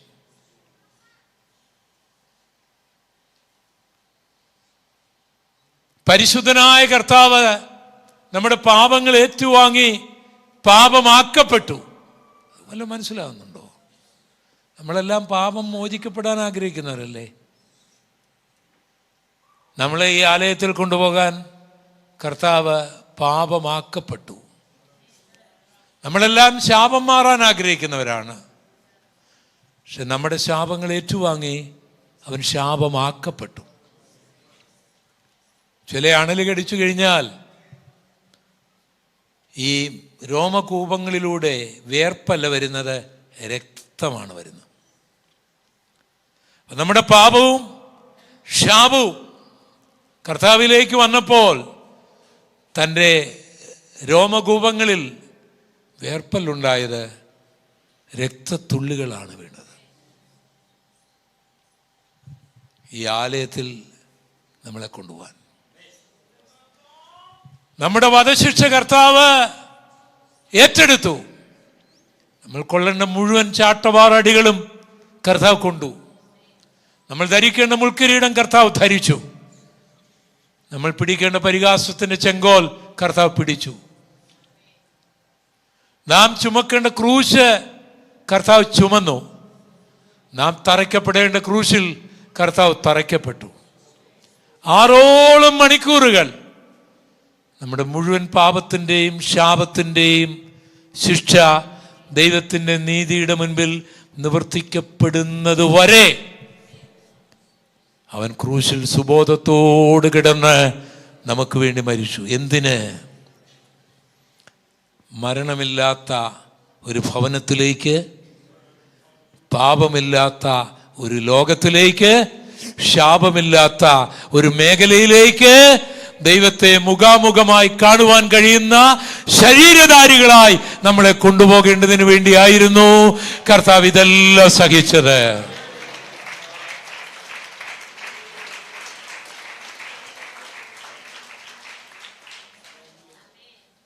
എന്നിട്ട് കർത്താവ് തന്റെ മരണത്തിലൂടെ എന്തു ചെയ്തു? ലോകത്തിനത് അറിയത്തില്ല. മാനുഷിക ബുദ്ധിയിൽ അത് ഗ്രഹിക്കാൻ കഴിയുകയില്ല. ചിലർക്ക് യേശു ക്രൂശിക്കപ്പെട്ടില്ല, യേശു ഇങ്ങനെ സ്തംഭിച്ച് കിടക്കുകയായിരുന്നു. അഭ്യാസം അറിയായിരുന്നു എന്നാ യേശുവിന്.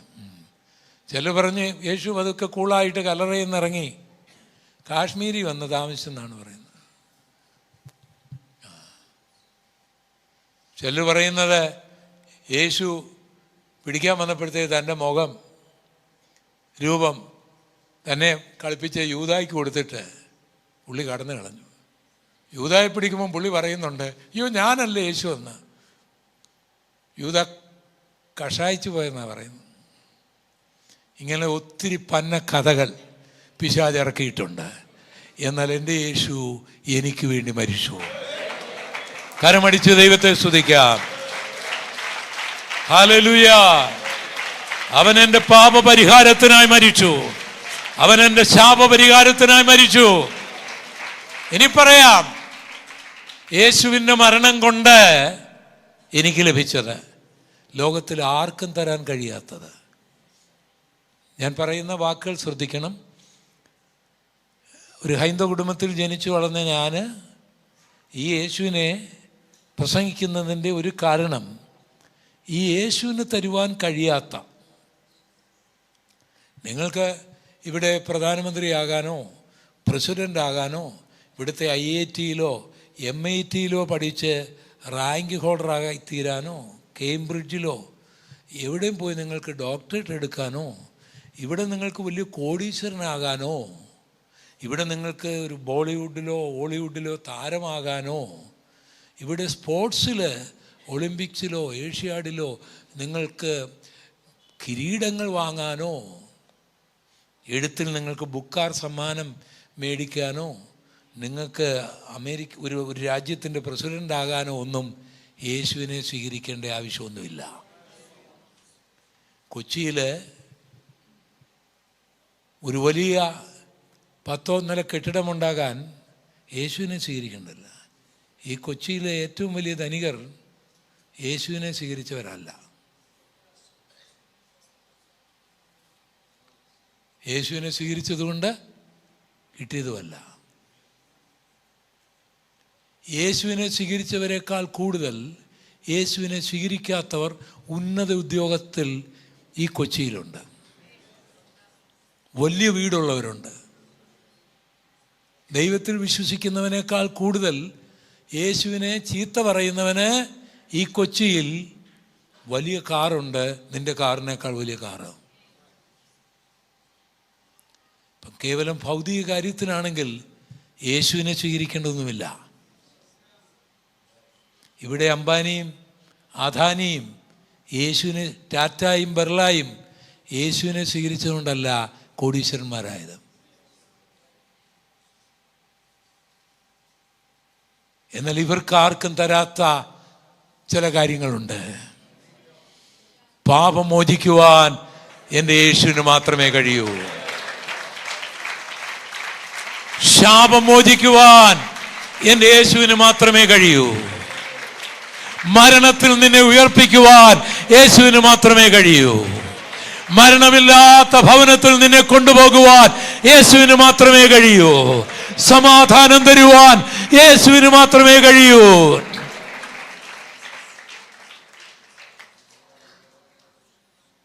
യേശുവിൻ്റെ ക്രൂശ് മരണത്തിൻ്റെ ആഴം മനസ്സിലാകണം. യേശുവിൻ്റെ മരണത്തിലൂടെ എനിക്ക് പാപമോചനം ലഭിച്ചു. യേശുവിൻ്റെ മരണത്തിലൂടെ എനിക്ക് ശാപമോചനം ലഭിച്ചു. യേശുവിൻ്റെ മരണത്തിലൂടെ നീതിമാനായ കർത്താവിൻ്റെ സന്നിധിയിൽ തൻ്റെ രക്തത്താൽ എന്നെ നീതീകരിച്ച് കുറ്റവിമുക്തനാക്കി നിർത്തി. യേശുവിൻ്റെ മരണത്താൽ എന്നെ സാത്താൻ്റെ അടിമത്തത്തിൽ നിന്ന് വിടുവിച്ച് സ്വതന്ത്രനാക്കി. യേശുവിൻ്റെ രക്തത്താൽ എന്നെ വിലയ്ക്ക് വാങ്ങി. ഇതെല്ലാം യേശുവിൻ്റെ മരണത്തിലൂടെ മാത്രമേ ലഭിക്കുകയുള്ളൂ. അത് ലോകത്തിൽ ആർക്കും തരുവാൻ കഴിയില്ല. അപ്പം ഇതെല്ലാം ചെയ്തത് എന്നെ ആലയത്തിലെത്തിക്കാനാണ്. അല്ലാതെ പച്ചപ്പുല്ലും തിന്ന് വെള്ളം കുടിച്ച് കശാപ്പുകാരൻ്റെ കയ്യിലോട്ടാണ് പോകുന്നതെങ്കിൽ എന്ത് പ്രയോജനം? പല ഇടയന്മാരുണ്ട്. എല്ലാ ഇടയന്മാരും കന്നുകാലികളെ വളർത്തുന്നവരും. ഞങ്ങളുടെയൊക്കെ ചെറുപ്രായത്തിൽ ഞങ്ങൾക്ക് 8-10 കന്നുകാലിയൊക്കെ ഉണ്ടായിരുന്നു. അപ്പോൾ എൻ്റെ പേരും തന്നെ കന്നുകാലി തിരുന്നവനാണെന്നുണ്ടല്ലേ, ഗോപാലകൃഷ്ണൻ, ഗോക്കളുടെ പാലകൻ അല്ലേ. അപ്പോൾ എൻ്റെ അനിയൻ്റെ പേരിൻ്റെ രാധാകൃഷ്ണൻ എന്നാണ്. അപ്പം ഞങ്ങൾ രണ്ടുപേരും ഞങ്ങളൊക്കെ ആയിരുന്നു കന്നുകാലിയെ തീറ്റുകാർ ഞങ്ങളുടെ വീട്ടിൽ. അപ്പം നമ്മൾ കന്നുകാലിയെ തീറ്റിയാൽ, കന്നുകാലിക്ക് തീറ്റി കൊടുത്താൽ, അല്ലെങ്കിൽ കന്നുകാലിയെ വളർത്തിയാൽ അതിൻ്റെ പാലിന് വേണ്ടിയോ അല്ലെങ്കിൽ അതിൻ്റെ മാംസത്തിന് വേണ്ടിയോ, ഇത് രണ്ടും ഉപയോഗിക്കാത്തവരാണ് ഇത് വിറ്റ് കാശിന് വേണ്ടിയോ ആണ്. അല്ല ചുമ്മാ ആരെങ്കിലും വളർത്തുമോ? ആടിനെ വളർത്തിയ ആട്ടിറച്ചി കഴിക്കത്തില്ലെങ്കിൽ പോലും അവൻ ആർക്ക് കൊടുക്കും? കശാപ്പുകാരന് കൊടുക്കും, ഇല്ലേ? അതെ. എന്നാൽ ഈ ഇടയൻ നമ്മുടെ ഒന്നും പ്രതീക്ഷിക്കുന്നില്ല. അവൻ നമ്മുടെ ചോര കുടിക്കുന്നവനല്ല, നമ്മുടെ മാംസം ആവശ്യപ്പെടുന്നവനല്ല, നമ്മളെ വിൽക്കുന്നവനല്ല. അവൻ ഒരൊറ്റ ആഗ്രഹം മാത്രമേ ഉള്ളൂ, എന്നെയും നിങ്ങളെയും ആലയത്തിലെത്തിക്കണം. മരണമില്ലാത്ത ആലയത്തിൽ. അതുകൊണ്ട് ഈ യാത്രയിൽ കശാപ്പുകാരുടെ കയ്യിൽ ചെന്ന് പെടരുത്. ഇടയൻ്റെ പുറകെ നിന്നോണം. ഇടയൻ്റെ പുറകെ നിന്നാൽ ഈ 23-ാം സങ്കീർത്തനം വായിച്ചപ്പോൾ നിങ്ങൾക്ക് എളുപ്പം അങ്ങ് വായിച്ചെങ്കിലും എളുപ്പം അങ്ങോട്ട് ആലയത്തിലോട്ട് കയറാൻ ഒക്കുമോ? ഒരു പാസ്റ്റേ പറ്റിയല്ല. ഈ നമ്മൾ ഈ മൗണ്ടൻ വ്യൂസ്, ഒരു പർവ്വതത്തിൽ നമ്മൾ അടുത്ത പർവ്വതത്തിലേക്കൊക്കെ നോക്കുമ്പോൾ നമുക്ക് അടുത്ത് തോന്നും. പക്ഷെ അവിടെ ചെന്ന് കഴിയുമ്പോഴാണ് ഒരു പർവ്വതത്തിൽ നിന്ന് അടുത്തൊരു പർവ്വതത്തിലേക്ക് ചിലപ്പോൾ ഭയങ്കര മൈലുകൾ നടക്കേണ്ടി വരും. ഇറക്കം, വാലികളുണ്ട്, താഴ്വരകളുണ്ട്. അപ്പോൾ ഈ 23-ാം സങ്കീർത്തനം ഈ ആലയത്തിലേക്ക് ചെല്ലുക എന്ന് പറഞ്ഞാൽ ചാടിയൊന്നും പറ്റുകയില്ല. അത് വളരെ ശ്രമകരമാണ്. അവിടം വരെ എത്തുക എന്നുള്ളതാണ് ഏറ്റവും ശ്രമകരം. അതിനുവേണ്ടിയാണ് ഈ ഉപവാസവും പ്രാർത്ഥനയൊക്കെ. പിന്നിലുള്ളതിനെ മറന്ന് മുൻപിലുള്ളതിനെ ലാക്കാക്കി, പിടിച്ചു എന്നല്ല പിടിക്കാമോ എന്ന് വെച്ച്, ആ വീട്ടിലെത്താമോ എന്ന് വെച്ച് എല്ലാം ചപ്പും ചവറുമായി എണ്ണിയ പൗലോസിനെ പോലെ ഈ ഓട്ടക്കളത്തിൽ പതറിപ്പോകാതിരിക്കാൻ, വീഴാതിരിക്കാൻ, പിന്മാറിപ്പോകാതിരിക്കാൻ, തളർന്നു പോകാതിരിക്കാനാണ് നമ്മൾ ഉപവസിക്കുന്നത്. അതിനുവേണ്ടിയാണ് നമ്മൾ പ്രാർത്ഥിക്കുന്നത്. അതിനുവേണ്ടി ആയിരിക്കണം നമ്മൾ പ്രാർത്ഥിക്കേണ്ടത്. അല്ലാതെ വെറും ചപ്പും ചവറുമായ കാര്യങ്ങൾക്ക് വേണ്ടി നമ്മുടെ വിലപ്പെട്ട സമയം നഷ്ടപ്പെടുത്തരുത്. അപ്പം ഈ ആടിങ്ങനെ വരികയാണ്. ഇപ്പോൾ ആടിന് ഇടയും പുല്ലൊക്കെ കൊടുക്കുന്നുണ്ട്, വെള്ളമൊക്കെ കൊടുക്കുന്നുണ്ട്. അതെന്തിനാണെന്ന് ചോദിച്ചാൽ ഈ ആലയത്തിലെത്താനാണ്. അല്ല ഈ പുൽപ്പുറത്ത് തന്നെ കിടക്കാനല്ല, ഈ വെള്ളത്തിൻ്റെ അരിയിൽ നിന്ന് വെള്ളം കുടിച്ചുകൊണ്ട് കിടക്കാനുമല്ല. ഇത് തളർന്നു പോകാതെ ഈ ആലയത്തിലേക്ക് പോവുകയാണ്. അപ്പോൾ ആലയത്തിലേക്ക് പോകുമ്പോൾ ഇടയ്ക്ക് ക്ഷീണിക്കാതിരിക്കാനായിട്ട് അതിന് വെള്ളം കൊടുക്കുന്നു, അതിന് പുല്ലും കൊടുക്കുന്നു. കശാപ്പുകാരൻ കശാപ്പ് സ്ഥലത്തേക്ക് പോകുന്നതിന് മുൻപ് ആടിന് വെള്ളവും തീറ്റിയൊക്കെ കൊടുക്കും. പക്ഷേ അത് കൊല്ലേണ്ടതിന് വേണ്ടിയാണ്. ഞാനിപ്പോഴും ഓർക്കുന്നു, കോഴഞ്ചേരിയിൽ ഒരു ചെറിയ തോടും ഒരു തണങ്ങാട്ടി പാലമൊക്കെ ഉണ്ടായിരുന്നു. ഇപ്പോഴും അതുണ്ട്. ആ പാലമൊക്കെ വലുതാക്കി. അപ്പം ഞാൻ ഇത് 1981 കാലമാണ്, ഒത്തിരി വർഷങ്ങൾക്ക് മുമ്പാണ്. അപ്പം ഞാനിന്ന് കുഴിക്കാല ഷാരോൺ ചർച്ചിൻ്റെ പാസ്റ്ററാണ്. അപ്പം ഞാൻ കോഴഞ്ചേരി ഒരു സ്കൂട്ടറിൽ പോവുക. അങ്ങനെ പോകുമ്പോൾ ഈ ആ പാലത്തിലൊരു തോടാണ്. ഒരു ആട് കരയുന്നു, മേന്ന് കരയുന്നു. അപ്പോൾ ഞാൻ പറഞ്ഞല്ലോ, ഞങ്ങൾ ഈ കന്നുകാലികളോട് ഭയങ്കര സ്നേഹമുള്ളവരാണ് ഞങ്ങൾ. അതുകൊണ്ട് ഇതിൻ്റെ ശബ്ദമൊക്കെ കേൾക്കുമ്പോഴത്തേക്കും നിന്നുപോകും. ആട് കരയുന്നു, നേരം വെളുത്ത് വരുന്നേ ഉള്ളൂ, തോട്ടിലാണ് കരയുന്നത്. ഏതോ ആട് വീണുപോയി കാണുമെന്ന് ഓർത്ത് ഞാൻ സ്കൂട്ടർ നിർത്തി എളുപ്പമെന്ന് ആ തോട്ടിലേക്ക് ഇറങ്ങി. ഈ ആടിൻ്റെ കരച്ചിൽ കേട്ടോണ്ട് നേരം വെളുത്ത് വരുന്നേ ഉള്ളൂ. അപ്പം ആട് മാത്രമല്ല, ഇടയനുമുണ്ട്. അപ്പം പിന്നെ ഞാൻ നോക്കിയപ്പം ഇതിന് നിർബന്ധിച്ച് വെള്ളം കൊടുക്കുക ഈ ഇടയൻ. അപ്പം ആദ്യം എനിക്ക് തോന്നി, എന്തൊരു സ്നേഹം. ആടിൻ്റെ വിശപ്പും ദാഹവും മനസ്സിലാക്കിയേ. പിന്നെയാണ് എൻ്റെ ബ്രെയിൻ എന്ന് പറയുന്ന പഴയ കമ്പ്യൂട്ടർ, ഇതൊന്ന് ഇങ്ങനെ കുറേ സമയമെടുത്തേ ഇത് ശരിയായിട്ട് വരത്തുള്ളൂ. പിന്നെയാണ് എനിക്ക് ക്ലിക്കായത്, അന്ന് കോഴഞ്ചേരി ആട്ടുചന്തയാണ്.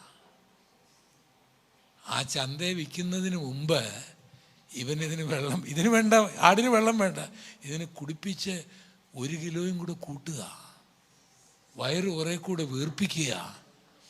അവൻ്റെ ലക്ഷ്യം ആടിനെ കശാപ്പുകാരന് വേണ്ടി കൊടുക്കാൻ വേണ്ടിയാണ് വെള്ളം. എന്നാൽ ഈ ഇടയൻ വെള്ളം തരുന്നത്, പുല്ല് തരുന്നത്, ഈ ആലയം വരെ തളരാതെ ഒന്ന് പോകാൻ, വഴിതെറ്റി പോകാതിരിപ്പാൻ, ക്ഷീണിച്ചു പോകാതിരിപ്പാൻ, അവിടെ എത്തിച്ചേരാൻ. അപ്പൊ ദൈവത്തിൻ്റെ വചനവും ദൈവത്തിൻ്റെ പരിശുദ്ധാത്മാവും നമുക്ക് നൽകിയിരിക്കുന്നതിൻ്റെ പ്രധാനമായ ഉദ്ദേശം ഈ ആലയത്തിൽ നമ്മളെ എത്തിക്കാനാണ്.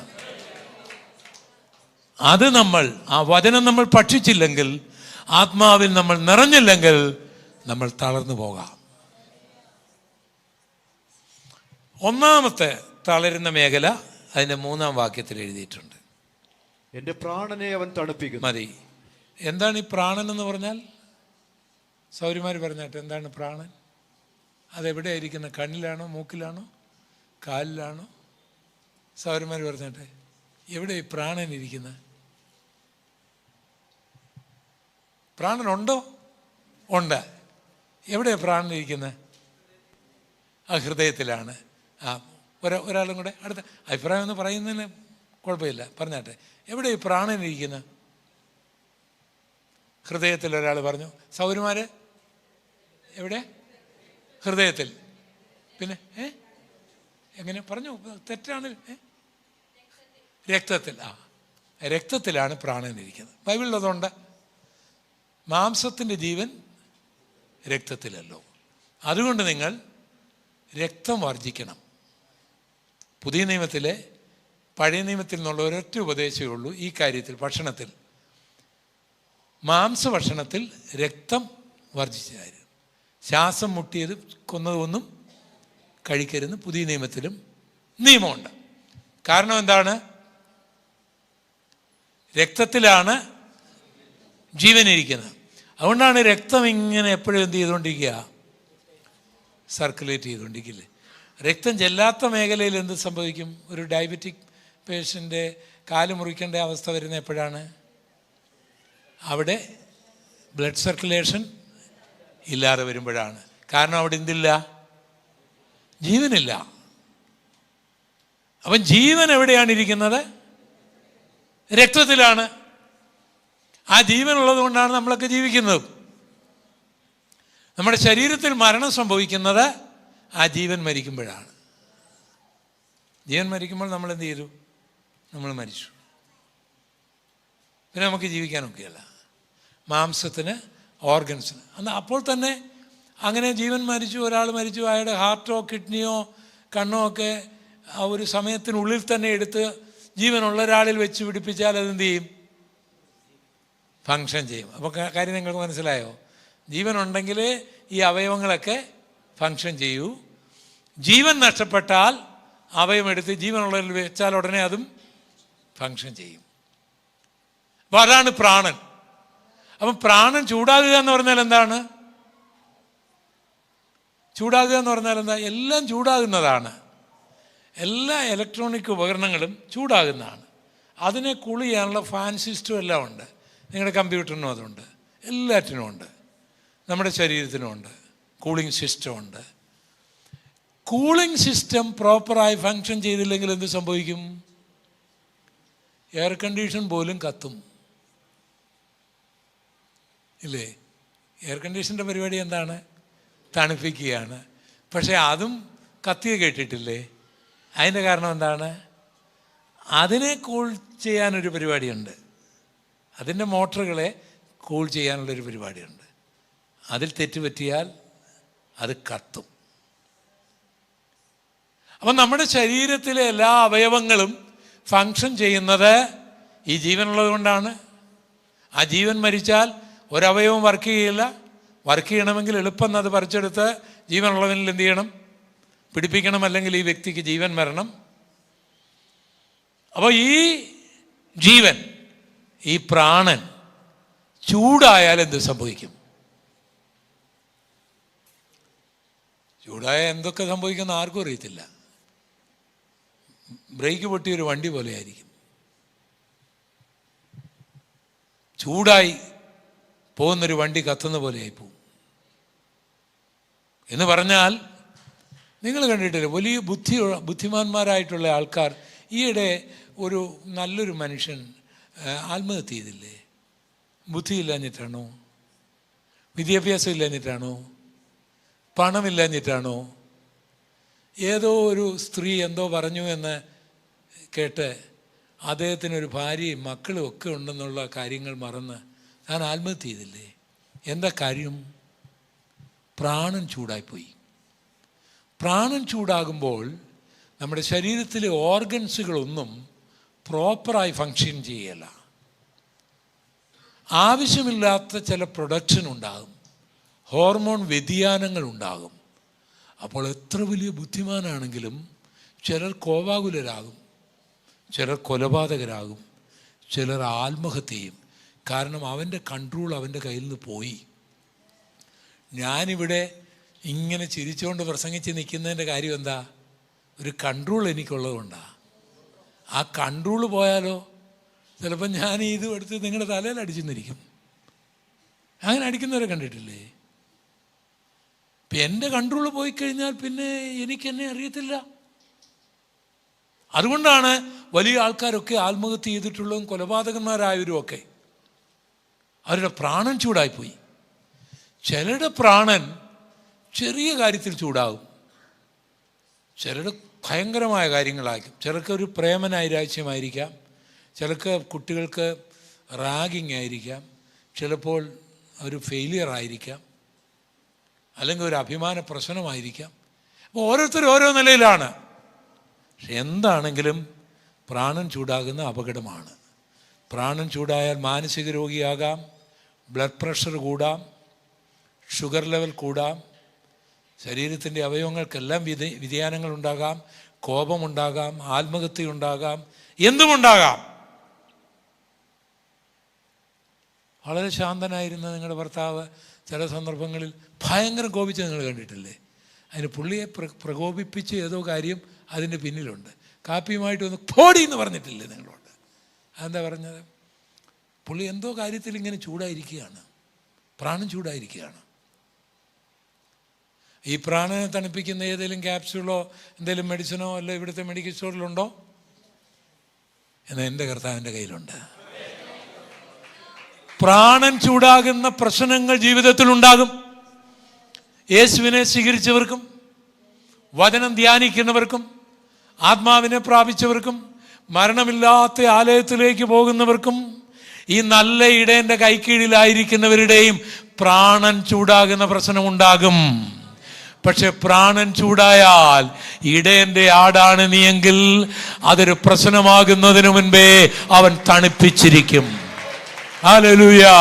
കൊലപാതകമുണ്ടാകുന്നതിന് മുൻപേ, ആത്മഹത്യ ഉണ്ടാകുന്നതിന് മുൻപേ, മാനസിക രോഗിയാകുന്നതിന് മുൻപേ അവൻ നിന്നെ തണുപ്പിച്ചിരിക്കും. അവൻ പ്രാണൻ ചൂടാകുന്ന പ്രശ്നം ഉണ്ടാകും കേട്ടോ. പക്ഷെ കർത്താവിൻ്റെയും തണുപ്പിക്കും. രണ്ടാമത്തെ പ്രശ്നം എന്താണ്? 4-ാം വാക്യം. കൂരിരുൾ താഴ്വരയിൽ കൂടി നടന്നാലും ഞാൻ ഒരു അനർത്ഥവും ഭയപ്പെടുകയില്ല. അടുത്തത് കൂരിലും താഴ്വരയാണ്. കൂരിലും താഴ്വര നമ്മളൊന്നും കാണുകയില്ല. ഇംഗ്ലീഷ് ബൈബിൾ നമ്മൾ വായിക്കുന്നത് എന്താണ്? Though I walk through the valley of the shadow of death. മരണത്തിൻ്റെ താഴ്വരയായത്. മരണത്തിൻ്റെ താഴ്വരയിൽ കൂടെ കടന്നു പോകും. യേശുവിനെ സ്വീകരിച്ചുകൊണ്ട് എനിക്ക് പിന്നെ പ്രശ്നമൊന്നും ഉണ്ടാകില്ലെന്നൊന്നും കയറി വിശ്വസിച്ചേക്കരുത്.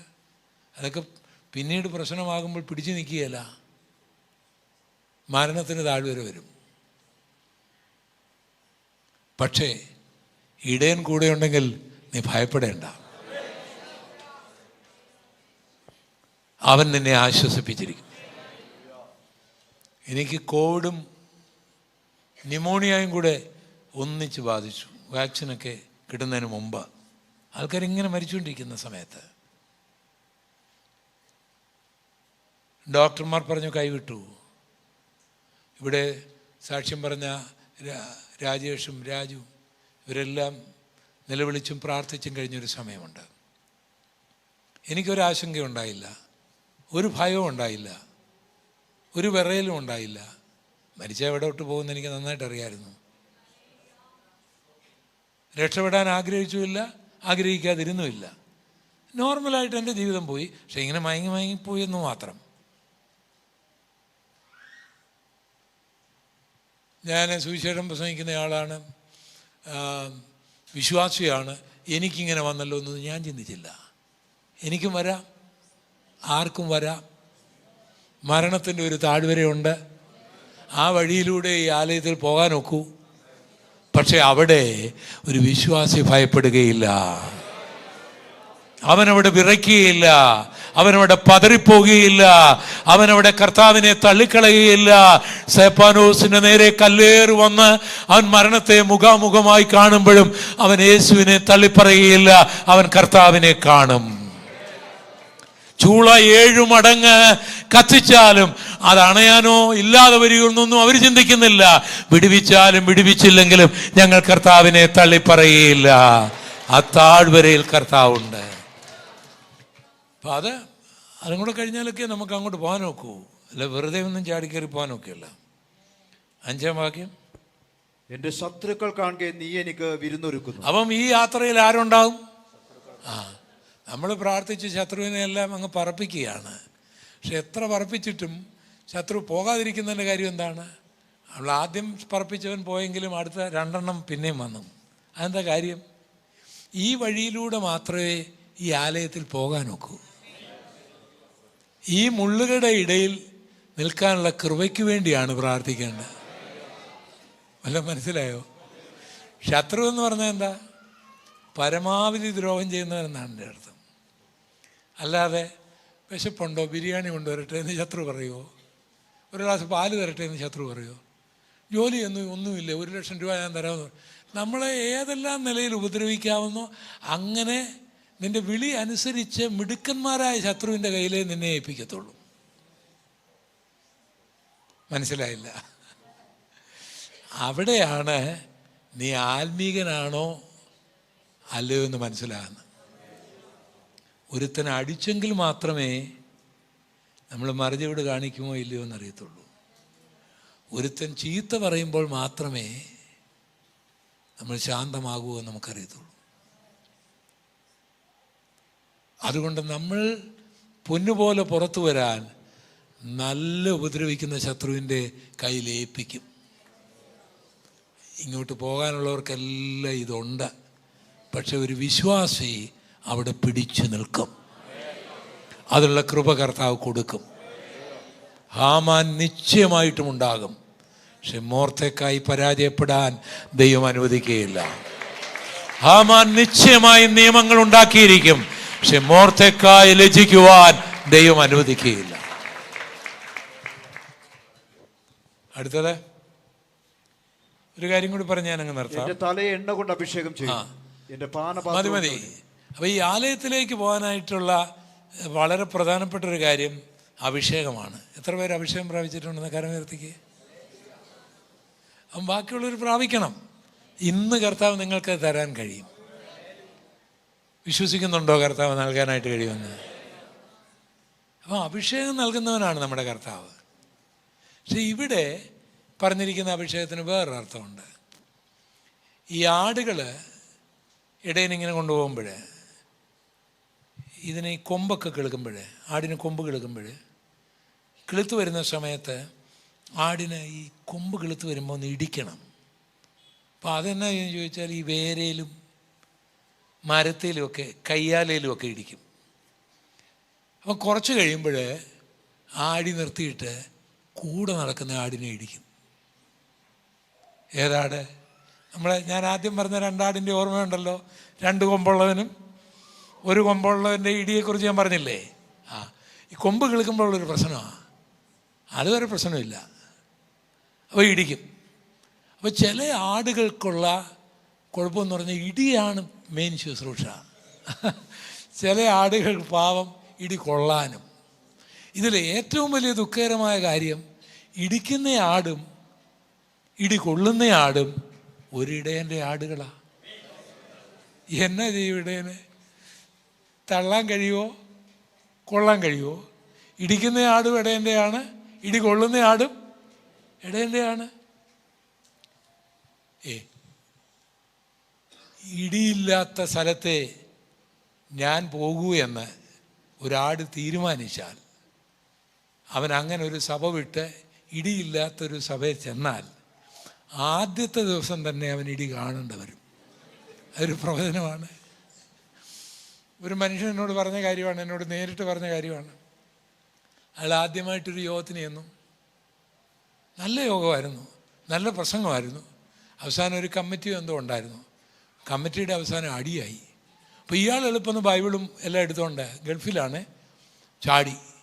അടി കണ്ടുകൊണ്ട് പുള്ളി ആദ്യം കാണുക ചെയ്ത്, പാവം പുള്ളി പ്രാർത്ഥിക്കാൻ ചെന്ന പുള്ളി എളുപ്പം ചാടി പുറത്ത് നിന്നപ്പോൾ കാണുന്ന കാര്യം, ഒരു സഹോദരി ചെരുപ്പൂരി ഒരുത്തിനിട്ട് അടിക്കുന്നതാണ്.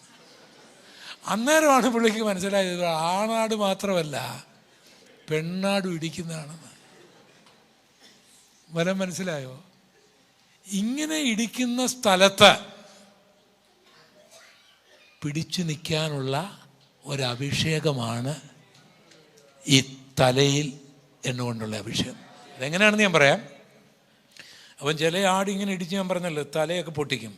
അപ്പോൾ ഈ ഇടയൻ ഇത് കാണും, തൻ്റെ ആട്. ആ ഇടയൻ ഓടിച്ചെന്നതിനെ ഇങ്ങനെ പിടിക്കും, കൊണ്ടുവരും, ഇടി കൊണ്ട ആടിനെ. എന്നിട്ട് തന്നെ മടി കിടത്തും. അപ്പോൾ അത് രക്തമൊക്കെ ഒലിച്ചിങ്ങനെ കിടക്കുകയാണ്, കരഞ്ഞ് കിടക്കുകയാണ്. അപ്പോൾ ഈ ഇടയൻ്റെ കയ്യിൽ, അന്നത്തെ ഇടയന്മാരുടെ കയ്യിൽ ഈ തോൾ സഞ്ചിക്കകത്ത് ഒരു സൈസ് എണ്ണയുണ്ട്, ഒരു സെപ്റ്റിക്കിനൊക്കെ ഉപയോഗിക്കുന്ന. അത് ഈ നമ്മുടെ വേപ്പെണ്ണ പോലെയൊക്കെ ഉള്ളതാണ്. ഒലിവെണ്ണയും കുറേ മെഡിക്കേറ്റഡാണത്. അപ്പോൾ അതെന്തിനാണ് ചോദിച്ചാൽ, ഇങ്ങനെ മുറിവുകൾ കരിക്കേണ്ടതിന് വേണ്ടിയും ജീവികൾ പിടിക്കാതിരിക്കേണ്ടതിന് വേണ്ടിയും ഇടയൻ തലയിൽ ഇങ്ങനെ അഭിഷേകം ചെയ്യുന്ന എണ്ണയാണ്. ആ പുള്ളിയുടെ സഞ്ചിയിൽ എപ്പോഴും ഉണ്ട്.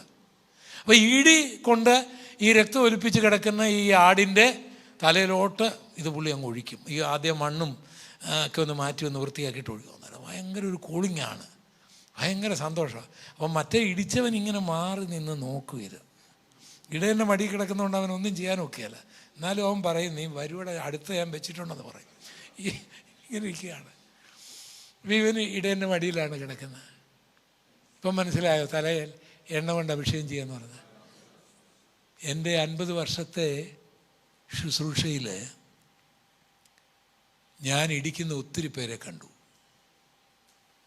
പക്ഷേ ഈ കൃപ വിട്ടു പോകാതിരിക്കുന്നതിൻ്റെ രഹസ്യം പറയാം. അനാത്മികരായിട്ടുള്ള ഒത്തിരി പേരെ കണ്ടു. പക്ഷേ എനിക്കിതുവരെയും ഹൈന്ദവ മാർഗം വിട്ട് യേശുവിനെ സ്വീകരിച്ച അബദ്ധമായെന്ന് തോന്നിയില്ല. ബൈബിൾ എടുത്തത് മോശമായെന്ന് തോന്നിയില്ല. സുവിശേഷ വേലയ്ക്ക് ഇറങ്ങിയത് അബദ്ധമായെന്ന് തോന്നിയില്ല. എന്നെ അടിച്ചവരുണ്ട്, തുപ്പിയവരുണ്ട്, ഇറക്കി വിട്ടവരുണ്ട്, നുണ പറഞ്ഞവരുണ്ട്, നുണ എഴുതി പ്രചരിപ്പിച്ചവരുണ്ട്. ഈ 2 കൊമ്പുള്ള ആടുകൾ. എന്നിട്ട് എനിക്ക് നിൽക്കാൻ കഴിയുന്നതിൻ്റെ രഹസ്യം ഞാൻ പറയാം. ഈ യാത്രയിൽ ഇടിക്കുന്ന ആടുകളുടെ ഇടയിലൂടെ മാത്രമേ ഈ ആലയത്തിൽ പോകാൻ വഴിയുള്ളൂ എന്ന് ഞാൻ നേരത്തെ പഠിച്ചു. 2, ഇതെന്നെ ടെസ്റ്റ് ചെയ്യാൻ ഇടയൻ വിടുകയാണ്. 2 അച്ചായന്മാർ തമ്മിൽ അടിക്കുന്ന കണ്ടിട്ട് വിശ്വാസം വിടുന്നവനെ കർത്താവിന് വേണ്ട.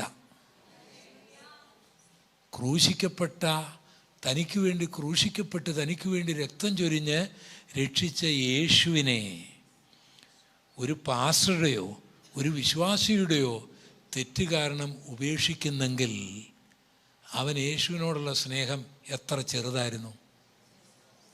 നിങ്ങളുടെ അയൽവാസി ചീത്ത പറഞ്ഞു എന്ന ഏക കാരണത്താൽ ഞാനിനി ഇവിടെ താമസിക്കുകയെന്നും പറഞ്ഞ് നീ കഷ്ടപ്പെട്ടുണ്ടാക്കിയ വീടും മേടിച്ചുകൊണ്ട് പോവുമോ? നിങ്ങൾ വണ്ടി ബെൻസ് കാർ മേടിച്ച് ഇങ്ങനെ ഓടിച്ചുകൊണ്ടിരിക്കുമ്പോഴാണ് അവിടെ ഒരു ഓട്ടോറിക്ഷക്കാരനെ കളിയാക്കിയപ്പോൾ അവനെന്നെ കളിയാക്കിയെന്നും പറഞ്ഞ് നിങ്ങൾ കാറ് വിട്ടിട്ട് പോവുമോ? പോവുകയാണെങ്കിൽ അതൊരു അസുഖമല്ലേ? വല്ലതും മനസ്സിലാവുന്നുണ്ടോ? മനസ്സിലാവുന്നില്ല. വിശ്വാസികളുടെയും മറ്റുള്ളവരുടെയും കുറ്റങ്ങളും കുറവുകളും കണ്ട് ആത്മീയത്തിൽ നിന്ന് പിന്മാറുന്നവനെ യേശുവിന് വേണ്ട. യേശുവിനെ സ്നേഹിക്കുന്നവനെ മതി. യേശുവിൻ്റെ ക്രൂശിൻ്റെ അർത്ഥം ഗ്രഹിച്ചവനെ മതി. ഇടിക്കുന്നവൻ്റെ ഇടയിലൂടെ, കള്ളം പറയുന്നവൻ്റെ ഇടയിലൂടെ, ചതിക്കുന്നവൻ്റെ ഇടയിലൂടെ, കോപിക്കുന്നവൻ്റെ ഇടയിലൂടെ, വഴക്കുണ്ടാക്കുന്നവൻ്റെ ഇടയിലൂടെ, കള്ളം പറയാതെ, ചതിക്കാതെ, ഇടിക്കാതെ യേശുവിന് സ്വത്രം പറഞ്ഞ് നടക്കുന്നവന് ലഭിക്കുന്ന അഭിഷേകമാണ് ഈ തലയിൽ എണ്ണ കൊണ്ടുള്ള അഭിഷേകം. ഈ രാത്രികാലം അഭിഷേകം നിനക്ക് ആവശ്യമാണ്. കരമടിച്ചെല്ലാവരും ദൈവത്തെ ആരാധിക്കാം. അത് കർത്താവ് നിനക്ക് തരുവാനായിട്ട് ആഗ്രഹിക്കുന്നു. ആ അഭിഷേകം കൂടാതെ നിനക്ക് ജീവിക്കുവാൻ കഴിയുകയില്ല. ആ അഭിഷേകം പ്രാപിക്കാത്തവൻ ഈ ആലയത്തിൽ പ്രവേശിക്കുകയുമില്ല. ആ അഭിഷേകമാണ് നിനക്ക് ആവശ്യമായിരിക്കുന്നത്. ആ മരണമില്ലാത്ത ആലയത്തിൽ നിനക്ക് പോകണമോ? കർത്താവിനെ നിനക്ക് കാണണമോ? രാപ്പകലിനെ ആരാധിക്കണമോ? ദൂതന്മാരോടൊപ്പം കർത്താവിനെ ഉയർത്തണമോ? ആ പുതിയ യെരൂശലേമിൽ താമസിക്കണമോ? എങ്കിൽ ഈ അഭിഷേകം നിനക്ക് ആവശ്യമാണ്.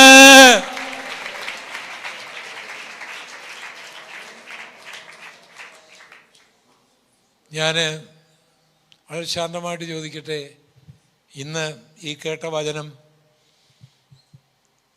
ദൈവാത്മാവ് നിങ്ങളോട് ഇടപെട്ടെങ്കിൽ ആ രണ്ട് കരങ്ങളും ദൈവസേനയിൽ നിന്ന് ഉയർത്തിപ്പിടിച്ചാട്ടെ. ഞങ്ങളുടെ നല്ല ദൈവമേ, ഞങ്ങളുടെ സ്വർഗീയ പിതാവേ, കരങ്ങൾ ഉയർത്തി ഈ മക്കളെ ദൈവകരങ്ങളിൽ ഏൽപ്പിക്കുന്നു. ഞങ്ങളുടെ പരമമായ ലക്ഷ്യം ആലയമാണ്. അവിടേക്കുള്ള യാത്രയിൽ ഉണ്ടാകാവുന്ന പ്രാണൻ ചൂടാകുന്ന അനുഭവങ്ങളും മരണത്തിൻ്റെ താഴ്വരയും ശത്രുക്കളും ഇടിക്കുന്ന ആടുകളും ഇതെല്ലാം കണ്ട് നിരാശപ്പെടാതെ വിശ്വാസത്തിന് നായകനും പൂർത്തിവരുത്തുന്നതിനുമായ കർത്താവിനെ മാത്രം നോക്കി എത്താനുള്ള കൃപ തരണമേ. നിന്റെ മക്കളെ അനുഗ്രഹിക്കുന്നു, ഉള്ള പ്രവർത്തനങ്ങളെ അനുഗ്രഹിക്കുന്നു. കർത്താവെ, എല്ലാവരും പ്രാർത്ഥിച്ചുകൊണ്ടിരുന്നാട്ടെ. രോഗിയുടെ മേൽ അവിടുത്തെ മുറിഞ്ഞ കരങ്ങൾ ഈ നിമിഷമുണ്ടായി. എല്ലാവരും ആരാധിച്ചുകൊണ്ടിരിക്കാം. പരിശുദ്ധാത്മാവിൻ്റെ വ്യാപാരമുണ്ടായി. ഒരത്ഭുതകരമായ വിടുതൽ അങ്ങയുടെ നാമത്തിൽ ഇപ്പോൾ സംഭവിക്കട്ടെ. തല മുതൽ ഉള്ളങ്കാല് വരെ, തല മുതൽ ഉള്ളങ്കാല് വരെ ദൈവാത്മാവിൻ്റെ ഒരു സ്പർശനം ഉണ്ടാകട്ടെ.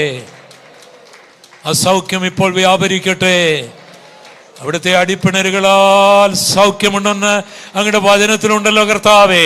ഭയപ്പെടുത്തുന്ന ആത്മാക്കൾ മാറട്ടെ, ദുർസ്വപ്നങ്ങൾ മാറിപ്പോകട്ടെ, ഭീരുത്വത്തിന്റെ ആത്മാവ് മാറട്ടെ, പാപത്തിലേക്ക് വലിക്കുന്ന അന്ധകാരത്തിന്റെ കെട്ടുകൾ അഴിഞ്ഞു മാറട്ടെ. ഞങ്ങളാരും വഴുതിപ്പോകാതെ, തെറ്റിപ്പോകാതെ, പിന്മാറാതെ ആലയത്തിലെത്തുന്നത് വരെ ഓടുവാനുള്ള ഭാഗ്യം തരണമേ. യേശുവിൻ നാമത്തിൽ തന്നെ.